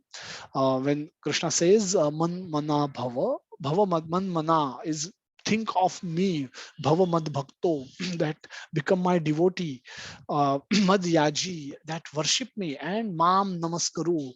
Now everything, wherever he says mam, he's actually referring it to himself. And fourth chapter again he says that he does not change body, and therefore he can remember all his past births and past activities. But you change body, O Arjuna, but therefore you don't remember them. So there is enough there are enough evidences which are quoted in Shastras, in Bhagavad Gita, Upanishad, where Krishna amply demonstrate that he's the Supreme Lord, Supreme Personality of Godhead, and he is the Supreme Person, Supreme final destination. The goal of life should be to attain Krishna, and therefore, Prabhupada says that, but there will always be people who will not agree to this, and they may follow some other path, and we need to protect ourselves from such people. So Prabhupada says that although the personalists and impersonalists, personalists are the bhaktas or devotees, impersonalists are the ones who think Krishna, the absolute truth, to be impersonal. So they will fight with one another perpetually. A perfect devotee in Krishna consciousness knows that although Krishna is Supreme Personality, he is all pervading, as confirmed in Brahma Samhita. Although his personal abode Golok is Golok of Vrindavan, and he is always staying there. By his different manifestations of energy and by his plenary expansions, he is present everywhere in all parts of the material and spiritual creation. So when in one sentence, Prabhupada captures the whole purport, the whole argument, that he's everywhere. At the same time, he is in Golok Vrindavan also. And devotee perfectly know this, and therefore he engage himself in performance of devotional service, ignoring the noise, arguments going on between the personalists and impersonalists. A devotee doesn't get engaged in all that. So in summary, we saw that the impersonalists ridicule Krishna, considering him as just another human. So they do not know his supreme nature. So their knowledge is limited, but due to the wrong knowledge and wrong association, they get into a very misfortunate condition.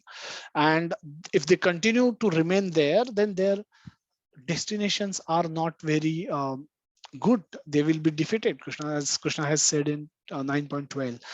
This led them to not only so if you don't consider Krishna to be Supreme Lord, then you will be offensive to him, because you can be offensive to him. So Duryodhan actually, after the peace discussion failed, Duryodhan tried arresting Krishna, and so that's offensive. And then Krishna was laughing and smiling, and then he manifests his Vishwaroop again for the first time in the Kuru assembly.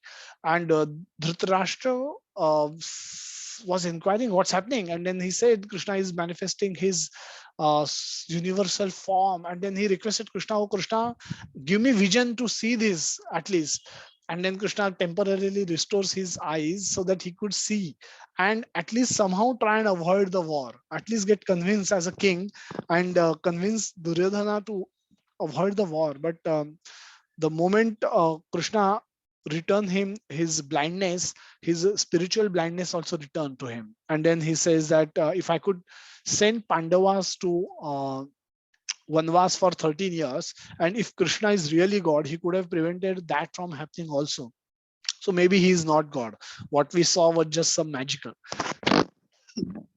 And hence his ignorance returned to him.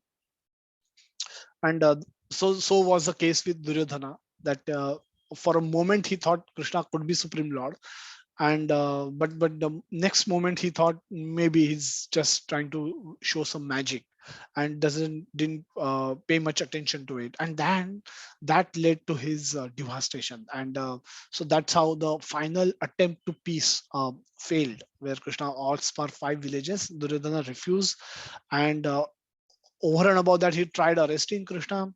Krishna refused to eat in Duryodhana's home, the whatever the great palace that they wanted to offer. And so because he said, I'm not hungry, and we don't share affectionate relationship today, because because of the disrobing incidents that has happened with my sister. So there is no affectionate relationship between us, so I cannot eat at your place. And then he goes and eat in the place of Vidura. And the next day morning, the whole pastime happened, where he demonstrated his Vishwarup darshan, and in spite of that, their eyes couldn't open. So, and they kept making more offenses towards him. And similarly, anybody who who understand Krishna wrongly becomes offensive towards them, and then that creates spiritual misfortune for themselves, because more the offense. So one may not know Krishna, but one is at least not offensive towards him. But if one become offensive towards Krishna, then that creates a greater spiritual misfortune for themselves. So one should may not be a devotee of Krishna, but one should be still respectful towards Krishna, and at least with devotees association, one should be able to then take up bhakti of Krishna in sooner than earlier. But if one is offensive towards Krishna, then that creates bigger spiritual misfortune, and their spiritual path becomes more and more difficult. So omniscient, omnipotent, omnipresence, and omnibenevolence are Krishna's quality, and only could be understood by Krishna and appreciated by his devotees, who are never envious of him, who are devoted to him. And in this mood, they commit to love and serve Krishna during their lifetime and attain him at the end of it. So this is what we had to share today.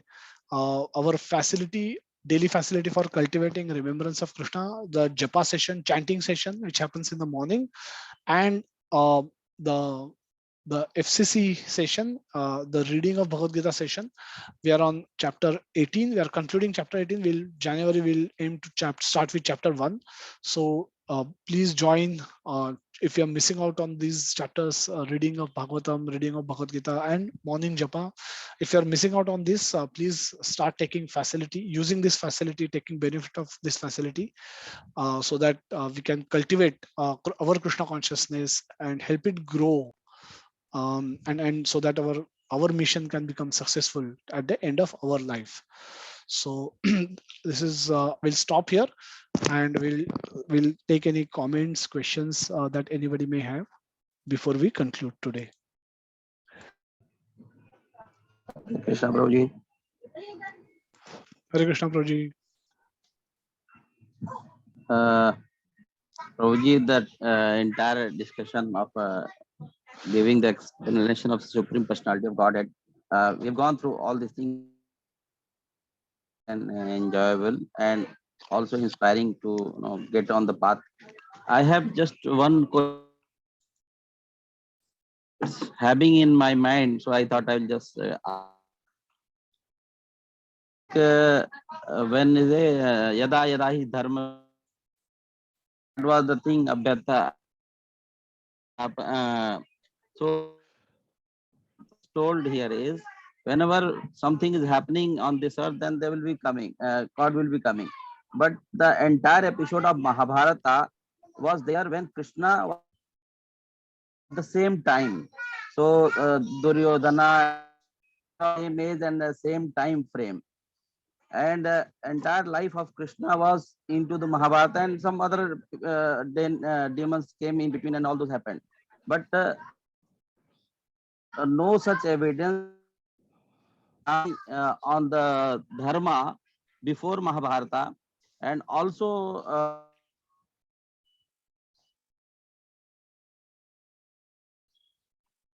the India and at that Kurukshetra area.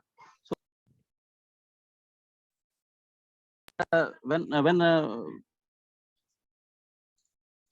Glani of Dharma was there, not before, because entire episode of Krishna was, so the main fight, main action was there in Mahabharata. So it was not before, and it was of the same time frame when he came on the earth, and also one not in the any part of the universe, or that was my question, that can you give some light? So I think what I could, your probably voice was breaking in between. So what I could gather is that the um, the you're saying probably that why it happened. Was there not incarnations earlier?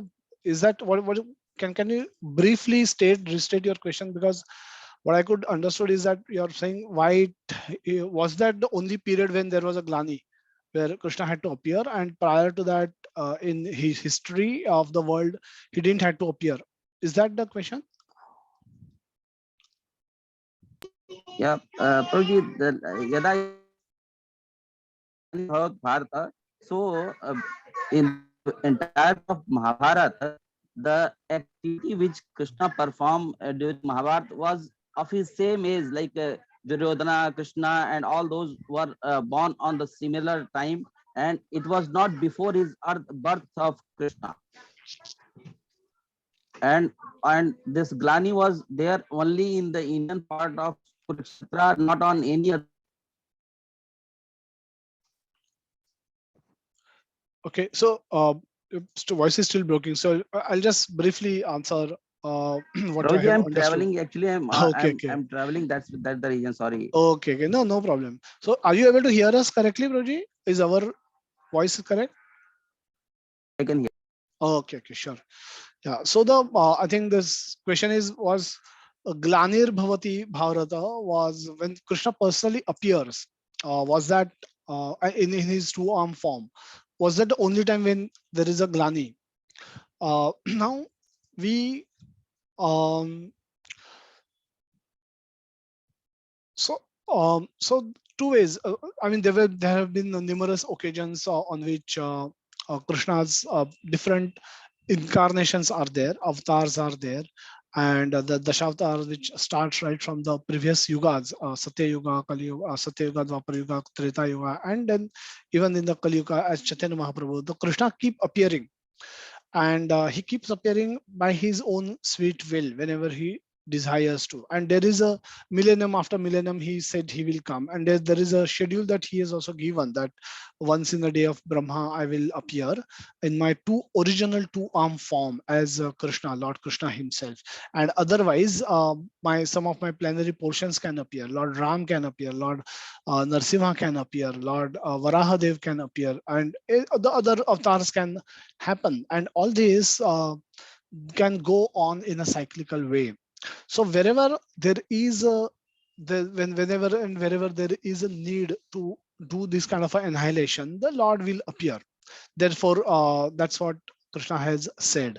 And but again he appears by his own sweet will. He appears because not that this is his job. It is not reporting on duty as a Sikh watchman will report. He's not as a guard, as a bodyguard will report. He doesn't have to do it. He does it by his own sweet will. And that he does. Now, one question probably what I heard is that why it has to be done only in the India, in the arena or geographical arena of India, why it was not done anywhere else? Was that was the other part of the world free from Glani? Uh, the way we understand is that the Bharat Varsha, so all these yagyas were performed. Now all the yagyas were performed, and the Rajaswaya yagya was performed by Yudhishthira Maharaj. Before that, Duryodhana also performed a few yagyas during the 13 years period when Pandavas were in exile. And for that, they were sending horses all over the world to conquer the world. So the world was practically conquered by the Kuru dynasty at that point of time. And Bhishma, Karna, they were also extremely mighty kings, mighty warriors, that there was nobody who could match their strength. Bhishma himself was unparalleled in terms of military skills. So so they were ruling the whole earth that time. Whatever that existed on this planet, everything was under their rule or their surrender to them. Those kings were surrendered to them.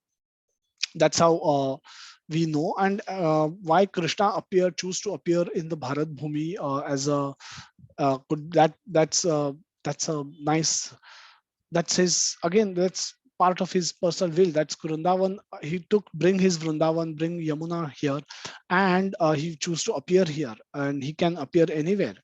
So that's the importance of Bharat Bhumi. That's the importance of the spiritual potency that this land possesses, and therefore all of us, we have this extra responsibility to be able to pursue our own spiritual path and fix up ourselves, and then take it to the other part of the world also, so that the whole world can get benefited out of this. So that's just a special mercy on our region by Lord.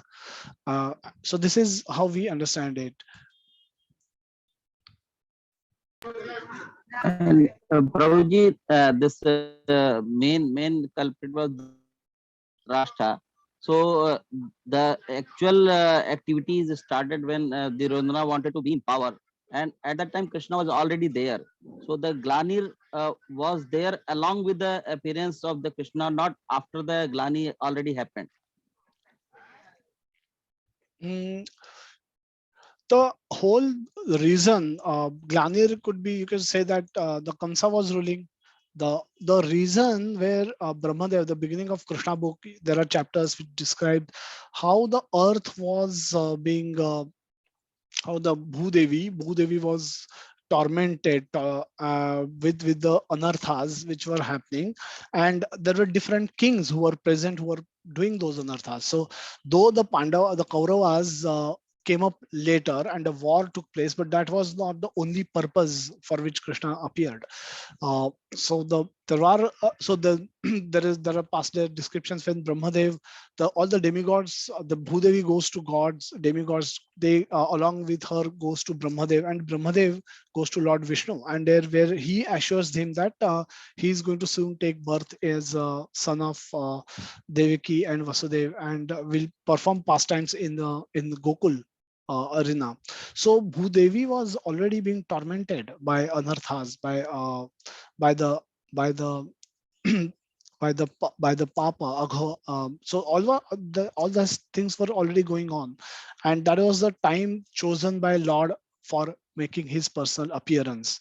And then he appears, and then he get rid of the demons sent by Kamsa, ultimately Kamsa, and then kept fighting war in the arena of Mathura, then goes to Dwarka, and then keep killing demons there.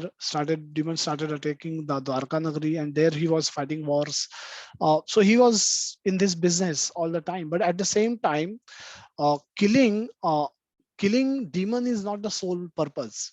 Performing activities in Vrindavan was the primary purpose, because what will attract people, what will attract heart of a devotee is not so much of killing of a demon. but performance of those Vraja activities are the ones which will steal hearts of his devotees.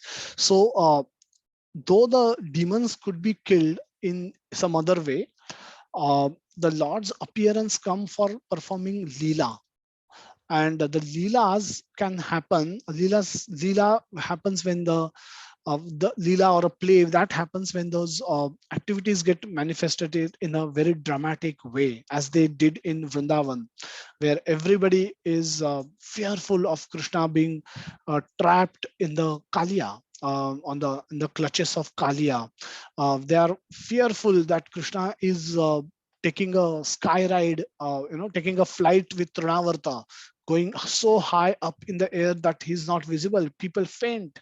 And so there are pastimes, these are pastimes which are experienced by his dear devotees. So that confidential pastimes, which otherwise were not visible to the world, could only be performed when he could appear as a Krishna. And these are the pastimes which attract heart of devotees. Killing of demons, fine. The Narsimha avatar, when he fought hard with Hiranyakashipu and then finally kills him, puts him, take him on his lap and then perform open stomach surgery with his nail. And later he, on the same lap, he take Prahlad and he licks him. A lion like figure is licking Prahlad with love. Now that is what attracts heart of devotees, not the killing of Hiranyakashipu with a hand. But he said, "Oh Lord, I got such something which nobody else has got." That's what Prahlad Maharaj says, that you've showered so much love on me that itself is so much. I don't need anything else. So to give special mercy, to show special mercy to his devotees, for which Lord appears. And and those are performed through leelas, pastimes. So that's the primary purpose. The Glanir Bhavati Bharata is true, but Janma Karma Chame Divyam is the more convincing verse, which convinces us that why he actually comes. Because by knowing that he killed Hiranyakashipu, uh, if you don't know his divinity, then you will say that, okay, Hiranyakashipu made some mistakes while asking for boon. And hence, when I will become Hiranyakashipu, I will be smart. I will do something better than what Hiranyakashipu, I will learn from Hiranyakashipu's mistake and I will do something better. So that is not, you will not get to divinity feature of Lord by just, if you just see that part of Krishna. So that part is necessary, and but his sweetness is also necessary to be experienced, and that comes through his Vrajalila. That is not available in these pastimes. So that comes when you see him, licking the face of Prahlad with love. That's you see when he knowingly breaking his vow and charging towards Bhishma, and Bhishma taking a picture of this image of Krishna and describing it at the time of his death, at the time of passing away. So these leelas are more important. That's they give the real purpose for his. That these are the real purpose for his appearance, apart from killing the demon, killing the demons, killing the, uh, you know, uh, killing the people. That's his. That's actually carried out by Maya Devi, by Durga. That will anyway happen. Even today, that's happening. People are being killed, and killing is just changing body. End of the day. So he comes to deliver people. He come and delivered everyone who was there on the battlefield of Kurukshetra, and that's his secret purpose. Hare Krishna, Prabhu. Thank you so much for very nice explanation. Thank you, Prabhuji. So Hare Krishna, Prabhuji. Dandavat Hare Krishna, Pranam. Dandavat Pranam, Prabhu. It was wonderful, Prabhuji, actually. And you eventually in the session itself, you answered that to whom not to associate or not to discuss with. The people who are just against me. It has been discussed many times, but the Avjananti part you explained very well in that why and when we should not associate with the person who are just against Krishna and who just even argues against Krishna. So it was just wonderful takeaway for me. And as Prabhuji was asking the questions, I would suggest him that I have read actually Harivansh Puran. In that there are many pastimes, and story you told that the Bhudevi and Brahmaji went to Krishna for that. That is also there in that. That is well described. And even well before starting of Dwapar Yuga, the decision of Mahabharata was taken by Lord that this will be happening and all the Lord will be coming. So I would request Vinod Prabhu to just go through that, just read that and relish that. There are many pastimes of Lord Krishna. Means many of the demons were just executed by Lord or with the help of Arjuna, or means in the association with Arjuna. So there are many things in that. So thank you very much, Prabhuji. And you explained it very well, means in the very much elaborated manner, Prabhuji. Thank you, Prabhuji. Hare Krishna. Hare Krishna. Thank you, Prabhu. Thank you, Prakash Prabhu. Thank you. Yeah. So there's Chandramohan Prabhu. I think there's a question from him. While Krishna is eternal and all pervading, all other souls like us were created by Krishna, or as a soul we were just changing form, but we are also from time immemorial. So we are also from time immemorial, Prabhuji. Ajo nitya shashvatoyam purano na hanyate hanyamane sharire. So then so the 2.20th verse where Krishna says that Ajo is unborn. As a soul also is we are unborn. Nitya, we are also eternal. Shashvat and Purana, we are also very old. Again, in the 15th verse, 15.7, Krishna says that Mamaiv Ansho Jiva Loke Jiva Bhuta Sanatana. My Anshas, Jiva Bhutas are my Anshas, and they are my Anshas for time immemorial. So we had a past, present, and future. Now all the three dimensions of time we exist as a soul, as a particle. Now, as a soul, we may have acquired some qualities, and depending on our nature upon and our activities, our qualities reduces and increases. But we exist immemorial for the immemorial time, and our goal, our job is to be in association of the super soul, to serve super soul, to love and serve super soul. Now the nature, the innate desire to love and being loved exists in both the Supreme Lord as well as in this particle, because the qualitatively we are similar. Quantitatively we are very, very minute, and Krishna is we are Anu and he is Vibhu, he is unlimited. So this is where we say that we existed in past and we are changing forms based on our desires.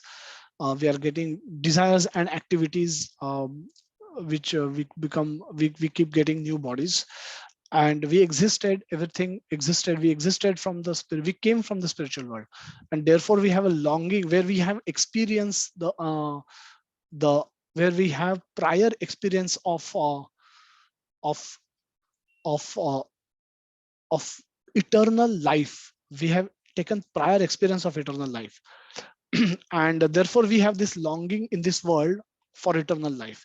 We have experienced blissful love, the fulfilling love in the spiritual world, and therefore we have desire in this world to experience that same spiritual love. So that's where it is said that these desires are innate to the nature of soul, but they are misdirected when the same desire is experienced in the current world. So hence we should use the facility of the current world to go back to the spiritual world. Next question is, Prabhuji, please explain when the time of Swayamvar, when Duryodhana fall due to misimagination, Draupadi called him Andhe ka beta Andhe ka. Duryodhan felt very insulted for teaching her a lesson. He decided to take revenge, and Krishna could not stop her from saying such unpleasant dialogue. Why Krishna? Now, this is a Andhe ka beta. We've seen that in Mahabharata TV serial. Now we've still not read the exact pastime where what happened and what is the description coming from the authentic Shastra. But even assuming she said something like this, and Krishna didn't stop her from saying this. Now Krishna, at one level, Krishna is in control, and another level Krishna is in not control. Krishna choose not to be in control. Like Abhimanyu got killed, and Arjuna takes a vow that he will kill Jayadratha before the sunset, before the next day's sunset, or he will enter the fire. Now everything is not orchestrated. Now his young son has been killed in a very brutal way, and as a father you are devastated. He's devastated, he's extremely angry. He's asking questions to his brothers. What were you doing? Why you couldn't protect him? Why, how could you let him enter Chakravyuha alone and do nothing about it? Why you never followed him? I mean, he asked so many questions, and he was shattered. The way they killed, uh, the way his young son was killed, and in that same rage, he take this extreme vow that he will enter fire unless he killed their Jayadratha, because he heard that Jayadratha was the one who was responsible for his killing. Now, could Krishna has stopped him? Yes, Krishna could have, but Krishna doesn't always act as a director. The whole scene as it unfolds in the event actually has a natural flow. Any father would typically get angry, and Krishna doesn't. When Arjuna is chastising his brothers, Krishna doesn't speak philosophy. He doesn't say that I have told you Bhagavad Gita that this is just changing of body for Abhimanyu, who is going to get a new body. He doesn't quote verses from Bhagavad Gita which he had already spoken few days back. But he is also acting to console his friend, and he's saying that these brothers of yours are equally remorseful, they're equally unhappy, equally in deep sorrow, as if they have lost their own son. So don't increase their sorrow. So Krishna doesn't give philosophy. So there are times when where you will give philosophy, and there are times when things will happen in the natural course. And so though everything is Leela, everything, the all characters doesn't get always directed by Leela. Otherwise there is no surprise element in the Leela. So Krishna, why will, so Krishna doesn't, Krishna will interfere when he wish to desire to interfere. He doesn't interfere when he doesn't wish to interfere. But important thing to note is that he always has the capacity to interfere, capacity to intervene into any situation. So that's the important point to learn. But yeah, I mean, this is how we understand what happened in the why Duryodhana felt offended, and then he decided to take revenge. And whatever could have happened, I've still not read that entire pastime, but what they attempted to do was anyway not acceptable. So that was completely against the culture of that time, and sinful, and then that for that they had to pay the price. So Bhushan Prabhu saying Bhishma had also beaten Lord Parshuram once when Parshurama challenged him to fight, and itself shows the supreme power. Yes. So so Bhishma learned from Parshurama, and Parshurama was Bhishma. Parshurama challenged Bhishma that he was a Kshatriya and he has annihilated Kshatriyas, and Parshurama was a part of Lord, is one of the incarnation of Lord. And then they had a fight. They had a big fight, and Bhishma almost defeated Parshuram. And then Parshuram surrenders to gives up the fight, and then he that's the that pastime did took place. Very nice pastime, and that glorifies Bhishma, how great Bhishma was.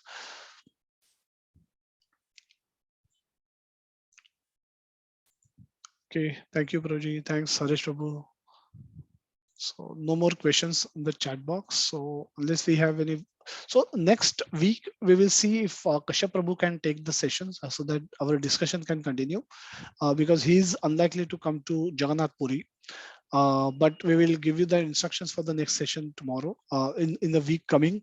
But otherwise, all of us, we will be in Jagannath Puri, and we expect some sessions to be conducted there, and which will be telecasted live on on the Zoom platform. So those who are not coming, they can look forward to those messages and try and attend the Kirtan sessions by Atul Krishna Prabhu and the Katha sessions on Chaitanya Mahaprabhu's pastimes in Jagannath Puri.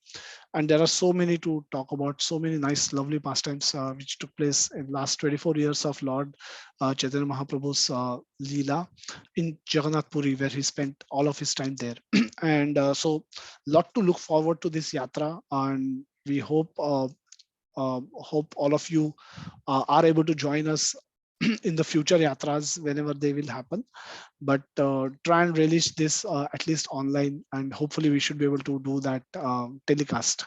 And but otherwise the usual session is also likely to continue, so do look forward to get those messages and join those sessions when they will come up. Thank you so much for you all joining, and have a safe week, and we will meet next Sunday. Hare Krishna to everyone.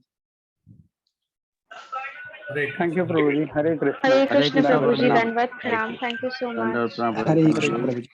Hare Krishna. Hare Krishna Prabhuji. Hare Krishna. Hare Krishna Prabhuji. Prabhuji, Dandavat Pranam. Hare Krishna. Dandavat Pranam.